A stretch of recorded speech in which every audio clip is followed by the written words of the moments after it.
Because this is not only an attack to our rights and to our salaries, but there is an attack to the welfare. This is an attack to all the public services. Many here believe the public sector is having to pay for the mistakes of others. I am a civil servant, a public worker, and my salary has been reduced by 5%. We as workers, as public workers, are not supposed to pay for the crisis, a crisis that has been created by the banks. So what are the Spanish measures? A 5% cut in the wages of public sector workers. Tax breaks for new parents will be dropped. Pensions no longer will be adjusted for inflation. And ministers' salaries will be slashed by 15%. And this is what it means. Blanca Garcia Olmos is a secondary school teacher. Looking at her paycheck, she now takes home $1,300 a month. That's $65 less than before. I'll have to save less money. I'll have to eat cheaper things. After all, each person who has to support a home can't spend more than what you earn, but the government has been spending more than it takes in, and it's been wasted. There is a threat of a general strike here, although the numbers of protesters on the streets tonight were lower than expected. There are many other countries in Europe now proposing similar austerity measures to Spain. Now what trade unionists here and some economists are saying, there are great dangers if countries together begin cutting spending at the same time.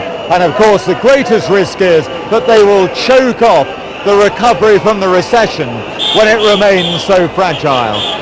Gavin Hewitt, BBC News, Madrid. And there were similar scenes in Belgium as more than 12,000 social and care workers marched through the streets of Brussels, protesting at being overworked and underpaid. They're seeking to renegotiate their contracts with the state to upgrade their jobs and have bigger budgets to manage their resources and early retirement options.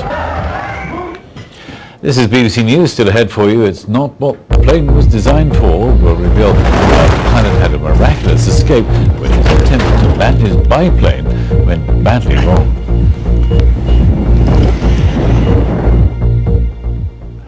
The mystery surrounding the fate of an Iranian nuclear scientist in the US has deepened as two videos emerge with differing accounts. Shahram Amiri disappeared a year ago while on a pilgrimage to Saudi Arabia. Here's John Lyon. It's a strange tale of two videos.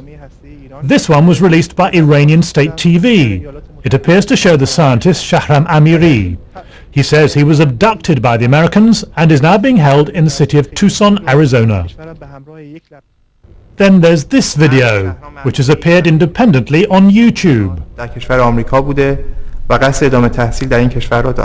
A man also claiming to be Shahram Amiri also speaks, but he says he's in America of his own free will and studying at a university in Arizona. Are they the same man? They do appear to be, but neither video is entirely convincing. The one on the right is bad quality, possibly manipulated. The one on the left seems to be reading from a poorly written script. American officials have suggested that the real Shahram Amiri has given them important information about the enrichment plant outside Qom, which was revealed last September.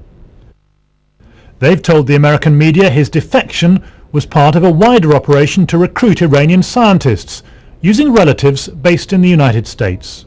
We have no control over. In America, there's speculation over whether Iran is looking for a swap. His return in exchange for the release of 3 Americans, seen here with their mothers on a recent visit, who've been held in prison in Iran since last year. Iran says not. It does seem clear that the release of these videos is part of the ongoing psychological battle between Iran and the United States. John Lyon, BBC News.